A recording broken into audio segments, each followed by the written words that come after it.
In the Great Salt Lake Desert of western Utah, archaeologist Duran Duke and his team were excavating a shallow depression in the sand in 2021 when they found something almost too small to notice at first. A scatter of charred seeds, none bigger than a grain of rice, sat inside the blackened remains of an ancient hearth. Beside them lay a thin, hollow bone, worn smooth at one end from repeated use. The seeds belonged to wild tobacco. The bone was a smoking tube.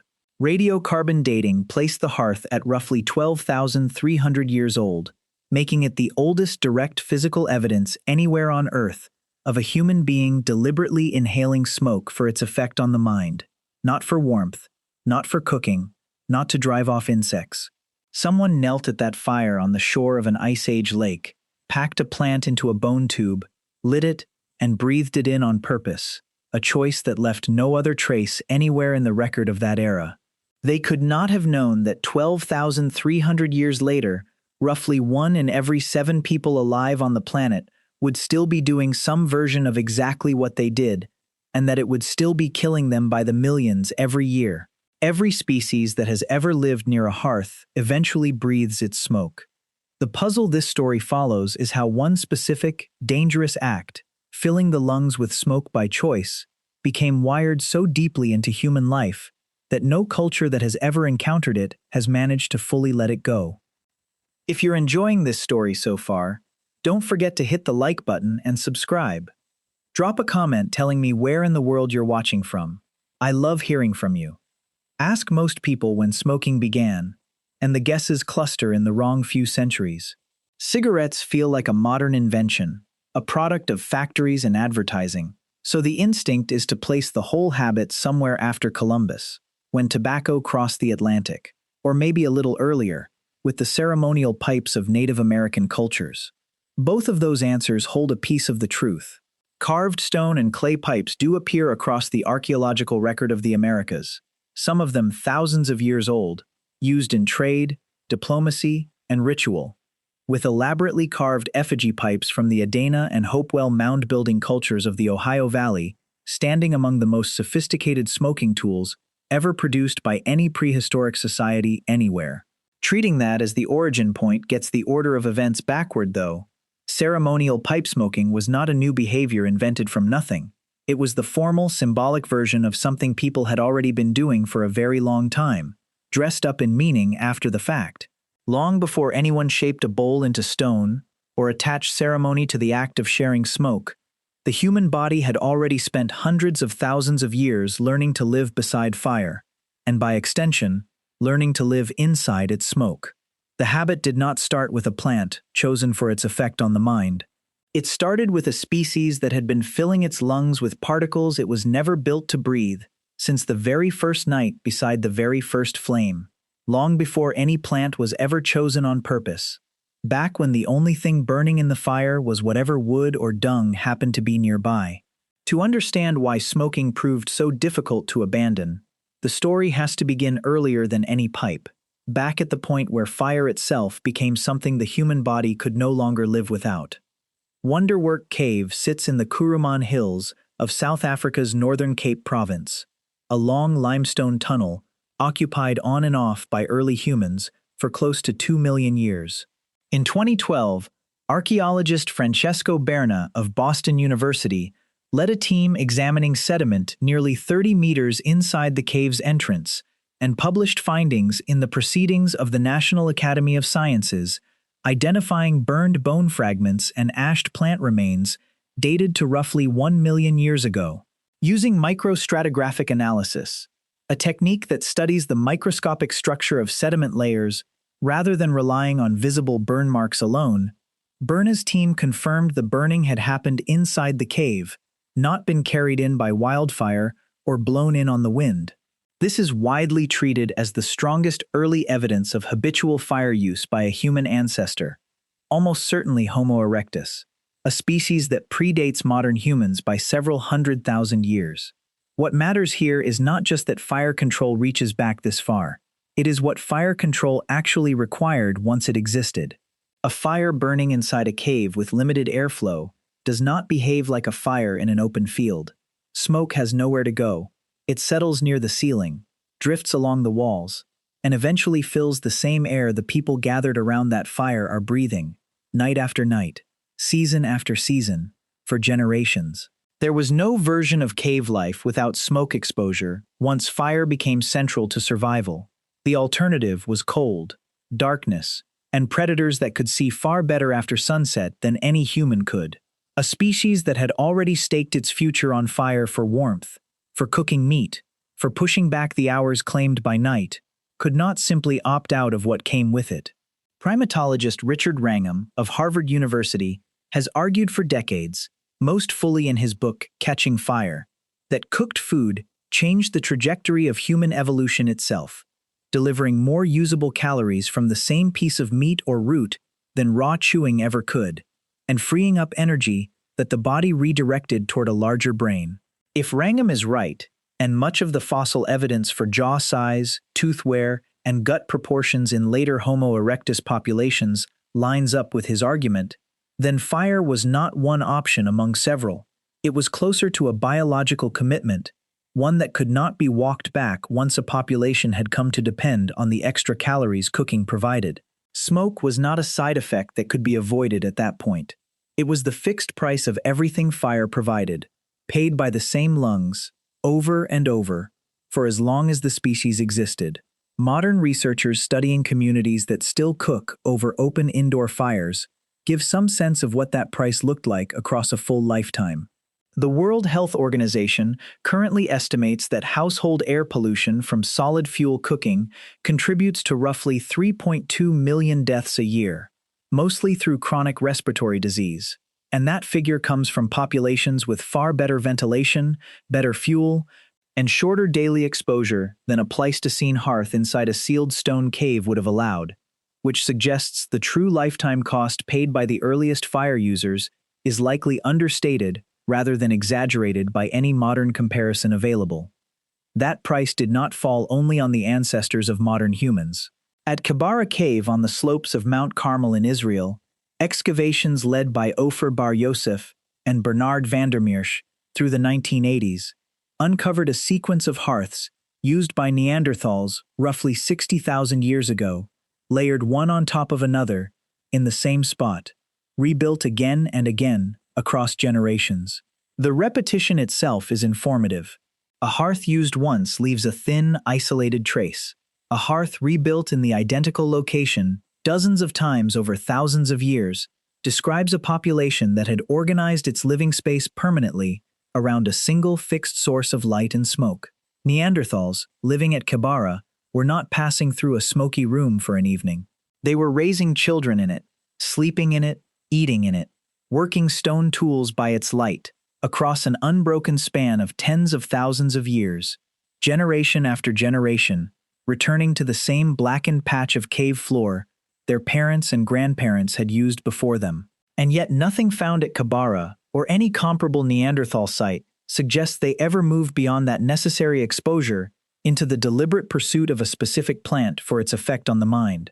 Paleoanthropologist Eric Trinkhaus, who has spent much of his career examining Neanderthal skeletal remains across Europe and the Near East, has documented unusually high rates of sinus cavity damage and related bone changes in Neanderthal skulls, a pattern some researchers connect to a lifetime of breathing cold, particle-laden air inside enclosed hearth spaces, though the exact cause is still debated and likely involved more than smoke alone. Whatever the full explanation, the pattern fits a population that spent tens of thousands of years with no real escape from what its own fires produced. They endured the smoke because the fire was worth it. There is no evidence they ever chose the smoke for its own sake. That distinction turns out to matter more than it first appears. Passive exposure to smoke, however constant, however damaging over a lifetime, is not the same behavior as reaching for it on purpose. One is a tax paid for survival. The other is a choice a brain makes once it has been offered a shortcut to feeling different. And as far as the evidence shows, that particular choice belongs to a different branch of the human family than the one that left its hearths at Kebara. The story of ancient fire is not as tidy as it can first appear, and one of the clearest examples of that comes from a cave outside Beijing. Zhoukoudian, the The site that produced the fossils known as Peking Man was excavated beginning in the 1920s and 30s under the direction of Chinese paleontologist Pei Wenzong, who described thick layers of ash, charred bone, and blackened stone tools that he read as clear evidence of controlled fire use, dating back roughly 400,000 to 700,000 years. For decades, Zhoukoudian stood as one of the flagship sites for early fire control in Asia, cited in textbooks as proof that Homo erectus had mastered fire hundreds of thousands of years before modern humans existed anywhere. Then in 1998, geoarchaeologist Steve Weiner and colleagues published a detailed reanalysis in the journal Science that challenged the original reading of the site. Using infrared spectroscopy alongside microstratigraphic methods similar to those later applied at Wonderwerk, Weiner's team found that much of the material identified as ash lacked the chemical signature typically produced by burning organic matter at high temperature, and looked instead more consistent with naturally decomposed sediment carried in by water. The debate over Zhoukoudian has never been fully closed, and later research has pushed back against parts of Weiner's argument, with some teams reporting their own evidence of burned material in deeper layers of the cave. But the episode is a useful check on the whole picture. Even sites that look, on the surface, like obvious proof of a smoke-filled early human existence, have to survive close chemical scrutiny before they can be trusted completely. Wonderwerk has survived that scrutiny. Zhoukoudian, in its original form, has not held up as cleanly. What survives across multiple continents and multiple independent research teams is the broader pattern, not any single contested site. And that pattern places fire, and its smoke, at the center of hominin life for the better part of 1 million years before modern humans ever appear in the record. Passive exposure to wood smoke is one behavior. Deliberately seeking out a specific plant, preparing it, and inhaling its smoke on purpose is a different one, and it required a discovery that most likely happened by accident many times before anyone thought to repeat it deliberately. Somewhere in that long stretch of prehistory, a person breathing the smoke of an ordinary cooking fire noticed that a particular plant thrown onto the coals produced a different kind of smoke, the kind that did more than sting the eyes. Wild tobacco, native across large stretches of North America, contains nicotine at levels high enough to produce a real physiological response when its smoke is inhaled. A lift in alertness, followed by a wave of calm that ordinary wood smoke never provides. The Wishbone site in Utah's Great Salt Lake Desert gives archaeologists a direct look at that discovery in action. Darren Duke's team, publishing in the journal Nature Human Behavior in 2021, described the Hearth not as an isolated curiosity, but as one data point inside a wider pattern of early human plant use in the region. The wild tobacco seeds recovered from the site showed clear signs of having been placed into the fire on purpose, rather than growing there naturally, and the bone-smoking tube found alongside them ruled out the possibility that the burning was accidental. Duke's team noted that the hearth sat apart from the larger cooking and tool-making debris scattered across the rest of the site, a small detail that suggests this fire was used differently than the others nearby, set aside specifically for the smoking itself, rather than folded into the ordinary business of preparing a meal, almost a dedicated space for a dedicated act. 12,300 years is not a small span of time, but set beside the age of the hearths at Wonderwerk, it looks almost recent. Close to 1 million years separate the earliest confirmed fire use from the earliest confirmed act of intentional psychoactive smoking. For nearly that entire span, humans and their ancestors lived beside fire and absorbed its smoke as an unavoidable cost of survival. Then, at some point inside that long stretch, someone learned that smoke itself could be a tool, not only a byproduct, and that certain plants could turn an exposure nobody wanted into something worth seeking out. That shift, from tolerating smoke to pursuing it, is the hinge the rest of this story turns on. If you're hooked on this story, make sure to subscribe and turn on notifications so you never miss an upload. Your support means everything and helps me bring you more emotional stories like this one. What makes the Wishbone site more than a single strange find is how closely its timing lines up with evidence from the opposite side of the planet, gathered by researchers who had no reason to be looking for a connection. In 2021, A team led by geneticist Guangpeng Ren analyzed the genomes of several hundred cannabis plants from across Asia and published their results in the journal Science Advances, tracing the species back to a single ancestral population in what is now East Asia, and estimating that humans began cultivating it in a way distinct from its wild relatives roughly 12,000 years ago. That number lands within a few hundred years of the tobacco use documented at the Wishbone site, on a continent with no contact whatsoever between the two populations involved. Neither group could have known the other existed. There was no trade route linking the Great Salt Lake Desert to the river valleys of East Asia 12,000 years ago, no shared ancestor population close enough in time to have passed the idea between them. Both, independently, inside the same rough window of time, arrived at the same underlying discovery, that a specific plant, treated a specific way, produced smoke worth pursuing rather than merely enduring. Direct physical evidence of cannabis smoking follows the genetic trail by thousands of years. At the Yanghai Tombs in the Turpan Basin of Xinjiang, China, botanist Ethan Russo and colleagues examined nearly a kilogram of cannabis buried beside a man in a grave roughly 2,700 years old, described by the excavation team as belonging to a shaman or ritual specialist. The plant material, published in the Journal of Experimental Botany in 2008, showed selection for high potency rather than for fiber, meaning whoever cultivated it was choosing it for its effect on the mind, not for rope or cloth. Two unrelated continents, two unrelated populations, thousands of kilometers and an ocean apart, converging on the same behavior, close enough in time that neither can reasonably be called the origin. The habit was not invented once and spread outward from a single point, the way a technology like the wheel spread from culture to culture along trade routes. It was rediscovered, separately, wherever a fire, a psychoactive plant, and a curious set of lungs happened to end up in the same place at the same time.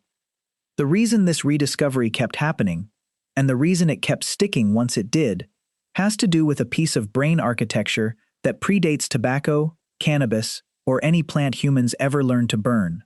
The mesolimbic dopamine pathway, often called the brain's reward circuit, evolved to reinforce behaviors that mattered for survival: eating when food is found, drinking when water is found, mating when the chance arises. And the payoff was meant to be tightly linked to genuine biological gain, not handed out for free.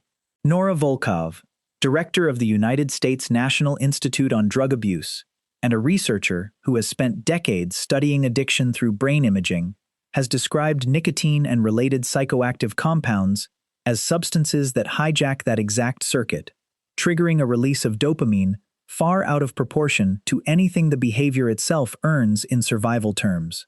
Nicotine works by binding directly to receptors in the brain, normally reserved for a neurotransmitter called acetylcholine, receptors that sit at the center of ordinary attention and muscle control, and inhaled smoke delivers it to the brain in roughly 10 seconds, faster than a substance injected directly into a vein. A person inhaling tobacco or cannabis smoke is not doing something the brain evolved to want. They are prompting a system built for something else to respond as though they were, and doing it through the fastest possible route the body allows. That distinction explains why the habit spread so efficiently once it existed anywhere. A behavior that satisfies the reward circuit without requiring the actual work of finding food, defending territory, or raising offspring to adulthood carries an advantage those harder behaviors do not, at least in the moment the smoke is inhaled.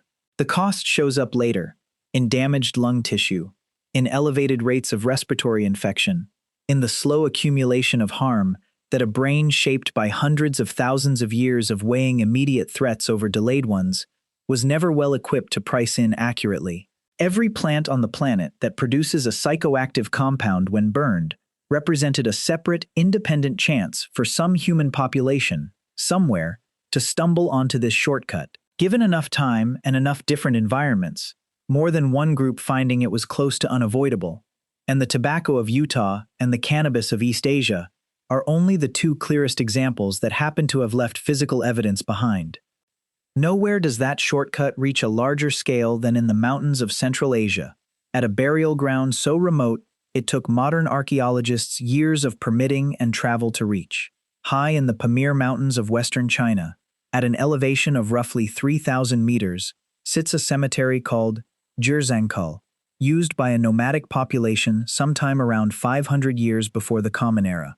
10 wooden braziers, small stands built to hold burning material at chest height, were recovered from tombs across the site, several of them still holding blackened stones and charred plant residue, after roughly 2,500 years underground. In 2019, a team led by researcher Yimin Yang published an analysis of that residue in the journal Science Advances. Using gas chromatography mass spectrometry, a method that identifies chemical compounds by how they behave when heated and separated, the team detected cannabinoid signatures on the burnt stones at concentrations of tetrahydrocannabinol noticeably higher than what grows in wild cannabis populations native to the region. That detail matters. It suggests the plants burned at Jirzankal were chosen, whether through deliberate cultivation or careful foraging, specifically for their strength, meaning the people who buried their dead there understood that not all cannabis smoke was equal and sought out the most potent version available to them.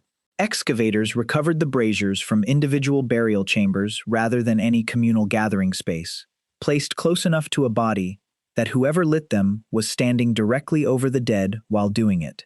This was ritual behavior, built around death itself, smoke offered to the dead, or breathed in by mourners as part of a funeral practice that treated altered consciousness as fitting in the presence of loss. The habit that began as an unavoidable byproduct of a warming fire had, by this point, traveled a long distance. It had become sacred. Communities were investing scarce resources, carved wooden braziers, carefully sought high-potency plants, the labor of hauling both to a burial ground 3,000 meters above sea level, into an act with no caloric return, no protection from predators, no advantage in the terms natural selection usually rewards. The only thing it offered was the feeling itself. And on the other side of the planet from the Wishbone site, separated by close to 12,000 years and thousands of kilometers, that feeling alone was worth building an entire funeral practice around. The thread connecting a hearth inside a South African cave 1 million years ago, to a funeral brazier in the Pamir Mountains 2,500 years ago, to a cigarette burning in an ashtray somewhere on Earth at this exact moment, has never broken. It runs through every culture that ever discovered fire, and, sooner or later, discovered that certain smoke does something to the mind that ordinary smoke does not. The World Health Organization estimates that roughly 8 million people die every year from tobacco use, a figure that includes both smokers and the people exposed to their secondhand smoke. More deaths annually than malaria, tuberculosis, and HIV combined. And that close to 1.1 billion people on the planet currently smoke despite nearly universal public knowledge, printed directly onto the packaging in most countries, that the habit is killing them. Public health researchers studying smoking cessation have found that only a small fraction of unaided quit attempts, commonly estimated at somewhere between 3 and 5 in every 100, succeed for a full year. A failure rate that says less about willpower than about the strength of the circuit being asked to stand down. The same circuit that a hunter 12,000 years ago and a mourner at Jirzankal 2,500 years ago were both, unknowingly, answering to as well, neither of them any weaker-willed than the smoker standing outside an office building today. That figure alone is strange enough on its own. It becomes easier to explain with the deep history behind it. When Spanish and Portuguese ships began carrying tobacco out of the Americas in the 1500s, they were not introducing the rest of the world to a new discovery. They were reconnecting two branches of the same ancient habit that had been separated since long before either continent had a name for the other, and the plant spread through Europe, Africa, and Asia within a matter of decades, adopted almost everywhere it landed, with a speed that a genuinely new behavior rarely manages. Cigarette manufacturers in the 20th century did not invent the underlying behavior they built an industry around. They found a habit that had already survived close to 1 million years of human history, one that had already proven durable enough to outlast the collapse of entire civilizations, and attached a faster, cheaper, more efficient delivery system to it. The reward circuit being exploited was already ancient by the time the first cigarette factory opened, older than the pyramids, older than agriculture, older than language itself in some estimates of when modern speech emerged. The plants being burned had already been selected and reselected by dozens of unconnected cultures on different continents, each one arriving at roughly the same conclusion without ever comparing notes. The only thing that changed with industrialization was the speed and scale at which the habit could reach a human brain, not the reason that brain responded to it in the first place. Back in the Utah desert, the Hearth Duke's team uncovered had gone cold roughly 12,300 years before anyone came looking for it. Whoever knelt beside it, breathing in the smoke of a plant chosen on purpose rather than tolerated out of necessity, left behind nothing that would identify them. No name, no image, no story beyond a handful of charred seeds and a worn bone tube. They could not have known the scale of what they were the first confirmed participant in. They were not founding an industry. They were not starting a global health crisis.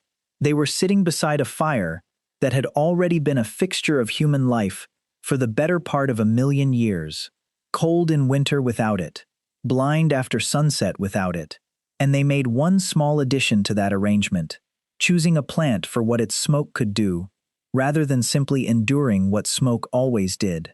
That addition did not stay small. It traveled across continents that had no contact with each other, rediscovered independently by people who had no way of knowing the others existed, embedded so deeply into ritual and daily life that by the time it reached the graves at Jirzankal, it was worth carving objects for, worth burying with the dead, worth treating as sacred rather than merely useful. It survived the end of the Ice Age, the rise of agriculture, and the collapse of empires that once seemed permanent, outlasting languages, religions, and entire ways of life that vanished long before anyone thought to write them down. It carried on, largely unchanged in its basic mechanism, straight into the modern world, where factories replaced braziers and paper replaced bone tubes, but the same reward circuit still answers to the same signal it always has. The habit ancient humans could not quit was never really about the plant. It was about a shortcut the brain had already been built to reward, found by accident beside a fire that was never optional in the first place, and carried forward, culture after culture, continent after continent, until it reached a species that, after 12,300 years, still has not figured out how to put it down. Thank you so much for watching until the end. If you loved this story, check out the other videos on your screen now. I think you'll really enjoy them. And don't forget to subscribe if you haven't already. See you in the next story.